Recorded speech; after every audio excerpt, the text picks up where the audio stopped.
Welcome to the Sliver and Bite podcast. I'm Chris, baker, entrepreneur, and big business survivor.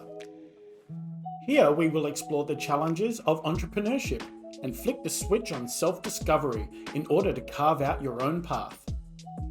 So join me on a journey which will hopefully enlighten, entertain, and educate. I'm extremely happy with where I am at the moment. That's what I'm pushing. I want to be a reliable source. Amazing group of people, and I find it drives me. So, did I ever think that I would be here recording episode 4 of a podcast? No.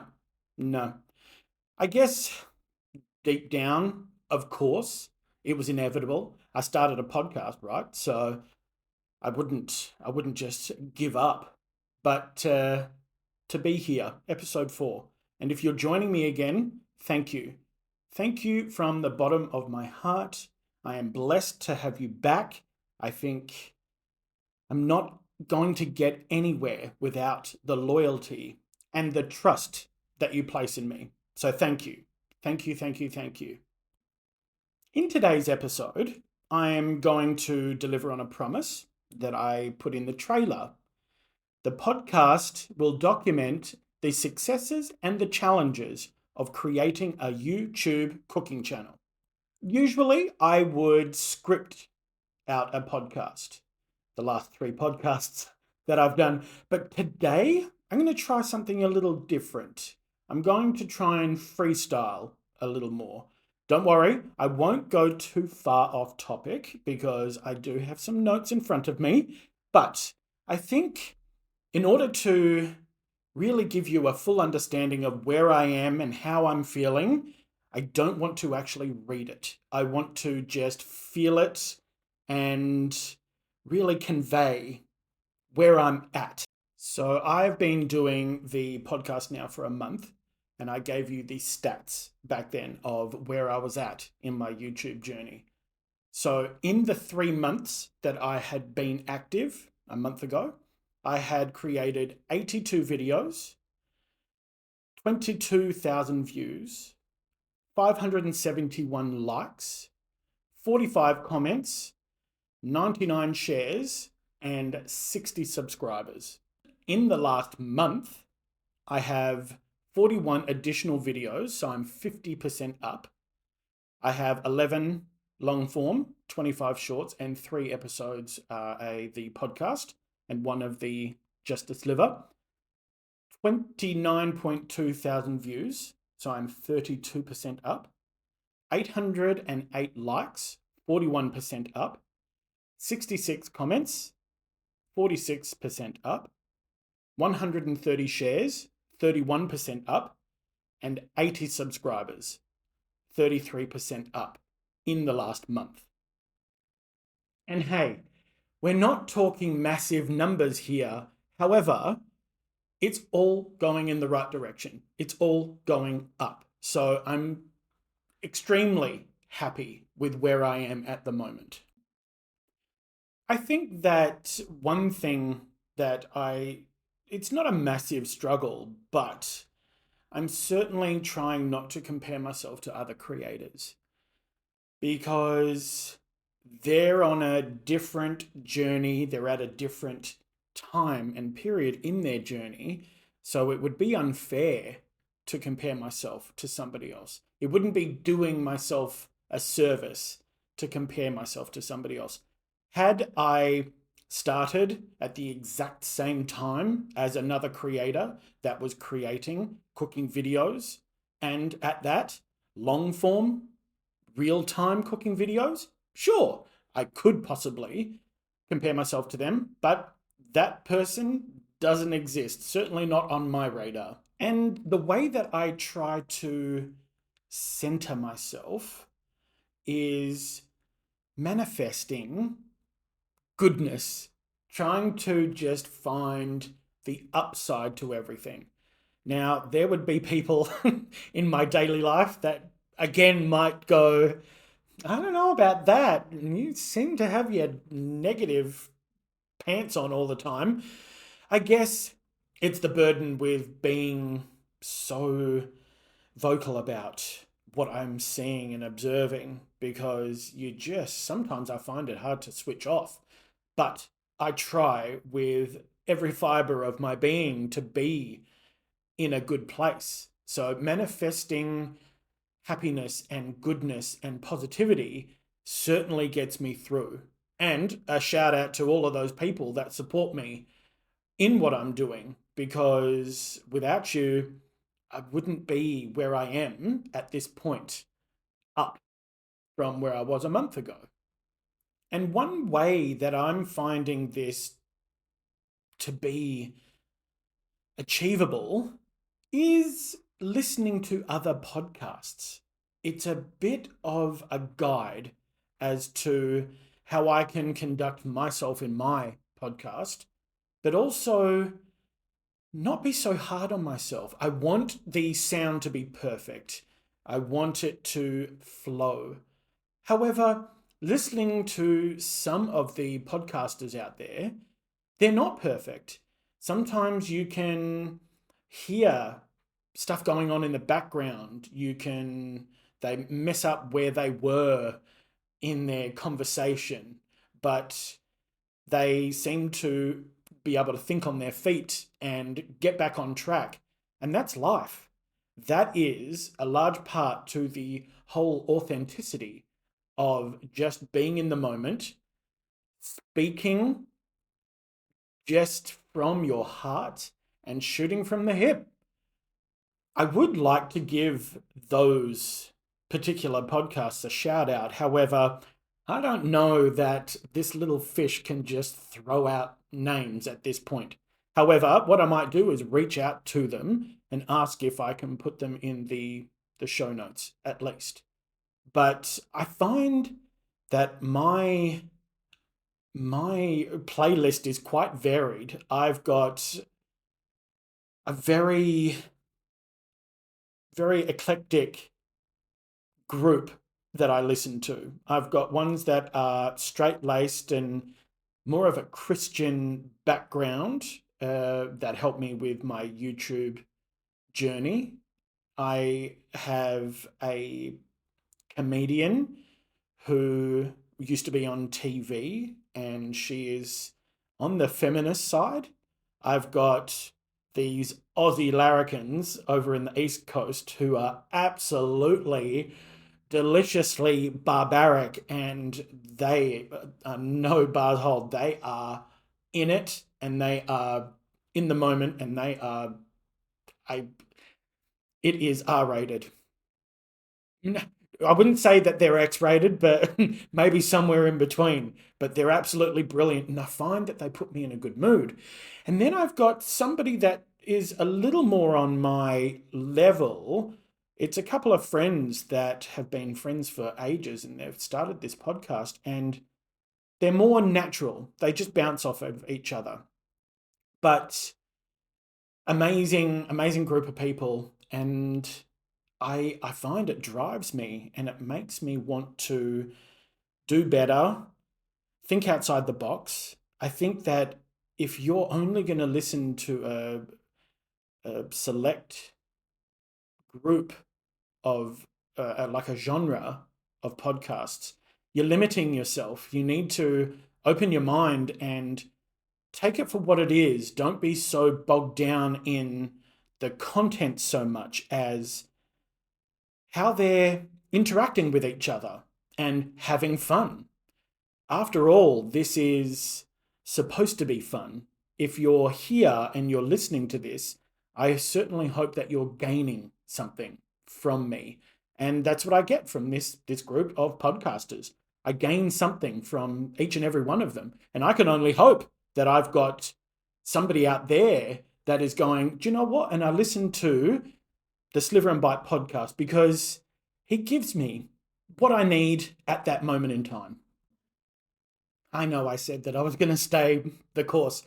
However, the business podcast that I'm doing, the Sliver and Bite TV podcast, I find that it provides me clarity. It pulls me out of micromanaging the mission, which is content creation. Creating this podcast brings me out a good 5 meters. I'm above the kitchen and I'm looking at what is in front of me and what I'm trying to achieve. Down on the floor, I'm going, I need to create this video. All right, I've only got 4 videos in the Italian playlist. I need to make sure that I do this because I'm going to lose people. Stop. Pull yourself back. Hover above it. Look at the grander scale here.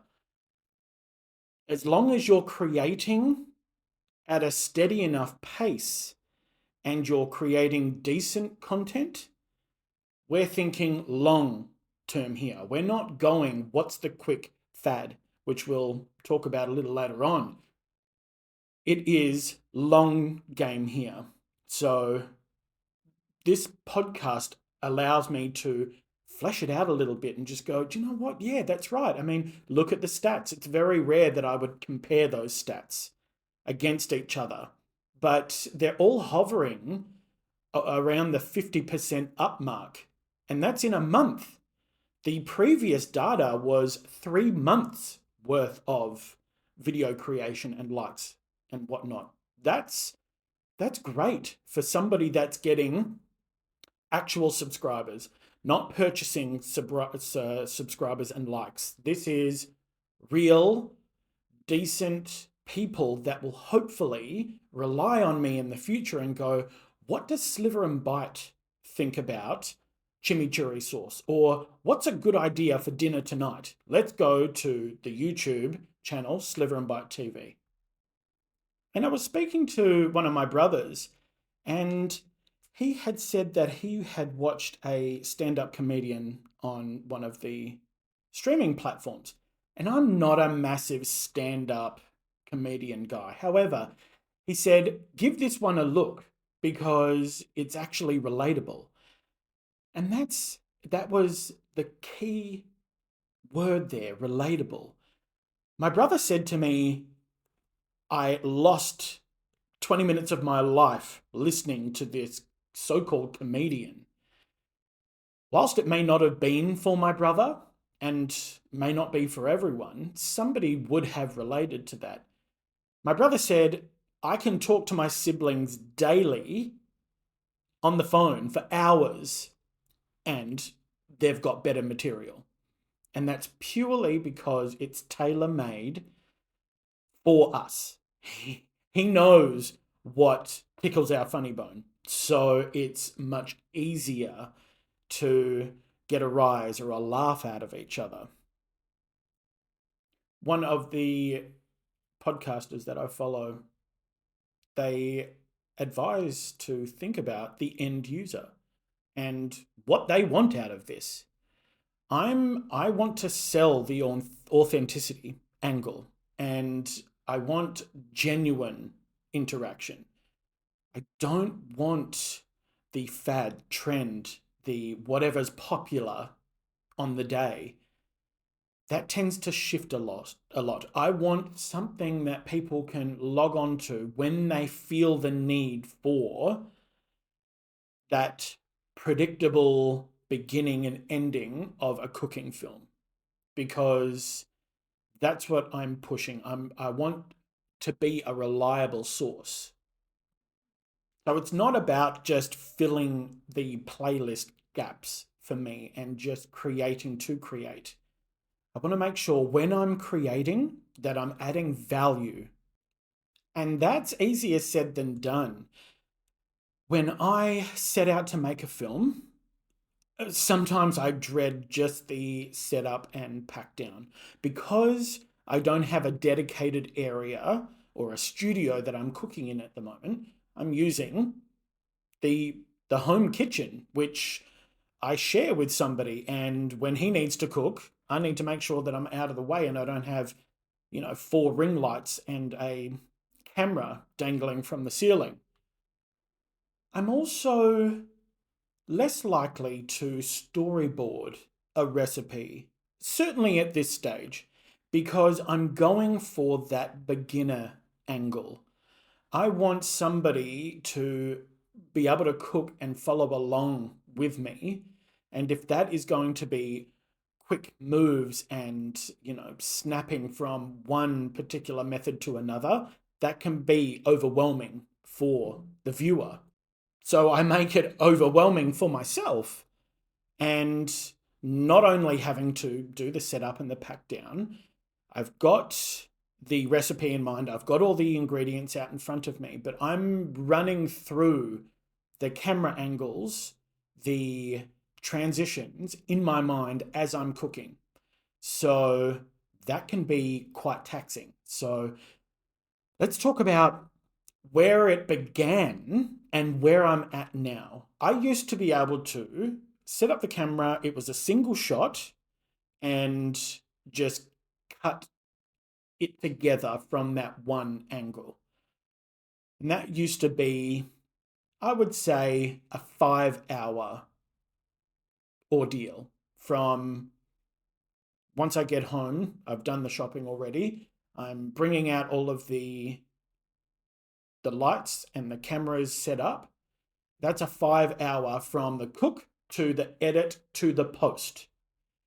Now I'm pushing, it's almost a 2-day ordeal, because filming it is one aspect of it, but now with my furthering my skill set and expanding on what details I put into the description, I don't just have a short intro, the ingredients, and a method anymore. Now let's actually open up the YouTube studio, have a look at one of my latest videos. So I've got the intro, I've got the ingredients, the method, I've got all of the social details that go up. I've got the shop the utensils. So that's the Amazon affiliates links that I need to research and pull over and paste into the description. And then I've got the chapters, which I need to sit through, pause, and type down what's in that particular chapter, and then all of the hashtags. So, a day and a half for one video now. I'm impressed that I've gotten as many videos out in the last month that I have, especially with the additional labor that goes into it. Don't get me wrong, love it. Wish I didn't have to go out on the road and be a delivery partner, and I could just cook from dawn till dusk. I'd do it if I had the funding. But at this point in time, it is a labor of love. And at this stage, the only way that I can get any of the feedback I need is from the viewers and, of course, my friends and family. But it's the subscribes and the likes and the views and the feedback from the metric that I am starting to create for myself. So that's difficult. There's been a few standout videos for myself. Anything chocolate seems to go very, very well. There was one which was a chocolate brownie that was 1,500 views, and I mean that's dropped off. So that seemed to be something in the moment. However, lemon chicken seems to be ticking along, especially for a long form video, very well. So that's pushing 500 views as of now. We'll actually go down and have a look at lemon chicken. Lemon chicken, we're 9 likes and we're 454 views for an 18-minute video. So not bad. There are some standouts, and they're those successes that I speak about. They're ticking along that, and people come back and want to view it, whether that is clever hashtags, whether that's the description, whether that's the thumbnail image.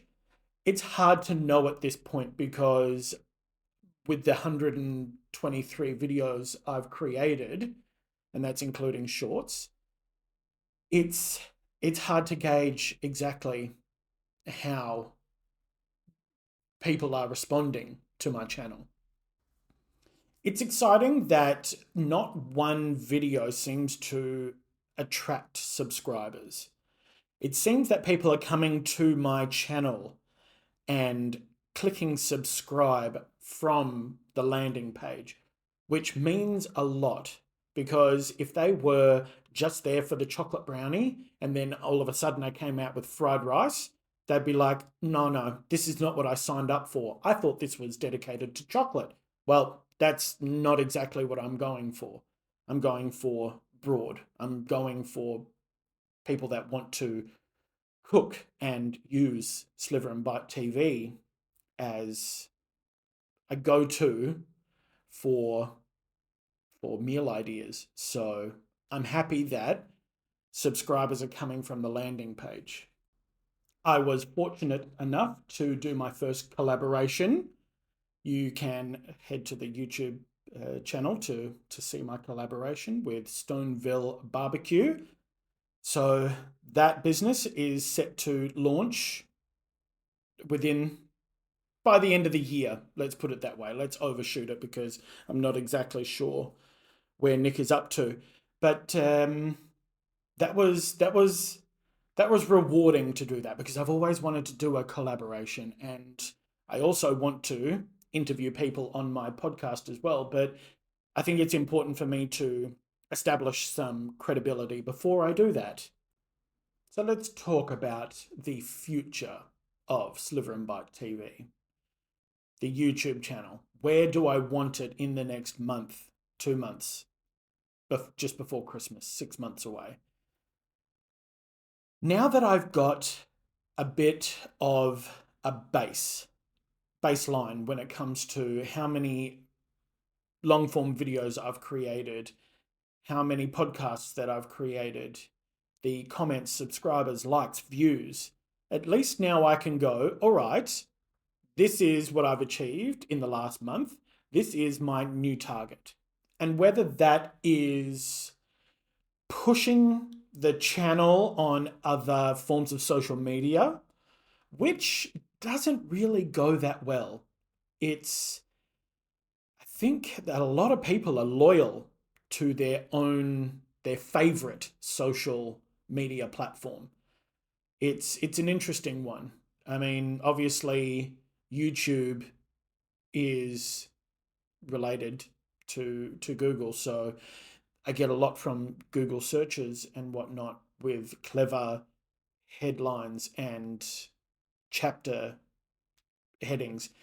But putting a link in anything Meta or X or TikTok, I just don't seem to get the traction. So I guess it's just going to have to be the content that I put out and making sure that it is solid, easy to follow, and clear. I think it's time to probably reach out and connect with some of these other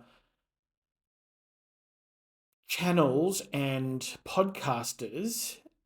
I mean, I know that that's a big ask. However, I understand, and they preach about the fact that they were small at one point, and I wonder that if I was to align myself with them, whether I would be able to get any feedback from them on a personal level instead of just listening to them. I know I'm setting my sights high there, but after all, they are people too. And I can only hope that they would be responsive to my plea. So that's the recap as of now. Just wanted to live up to my promise, which was to document the successes and challenges of creating a cooking YouTube channel, which I think I've successfully done for you. It was an interesting feeling just freestyling today's podcast. Let me know if you enjoy it, because if you do, I'll continue to go down this road. I guess the first few podcasts, being a rookie as well, I feel that they were important episodes, and I wanted to make sure that the information was delivered in a serious nature. However, this one here, could be a little more lax in the way that I broadcast it to you. So let me know. Make sure that you spread the word. I would love for you to inform friends, family, somebody in your network that is a budding entrepreneur and they are thinking of doing a YouTube channel. Send them my way. I can give them what I know at this point in my journey. And again, thank you for being with me. And if you've made it all the way through the podcast, know that I appreciate you. Every time I get a listen, it means the world. I've been able to touch somebody in Norway or Nigeria. It's amazing the platform that I'm using to put my podcast out there gives you a comprehensive view as to where the listens are coming from. And I'm baffled. And it seems that these people are coming back for each episode, which is heartwarming. I mean, I can't say that I never thought that I would be here, but it's certainly a real ego boost when I see returning listeners. I mean, that's phenomenal. I love that. And I'm really enjoying what I do. And the moment that I don't, I would hope that somebody in my network or that somebody coming to the channel looking at a video from 4 months ago and a recent video that was of a lesser quality and just go, where did you go wrong? Doesn't seem that you've got the passion anymore. I'd hope that somebody would say something, because I'm certainly not here to put out any low quality videos and content. It's not what I'm about. Thanks for joining me. I hope you benefited from this topic and gained some unique insights to my experience, investigation and observations. For those that have subscribed, you will be notified of the next podcast. Until next time, stay positive and keep seeking knowledge. See you soon.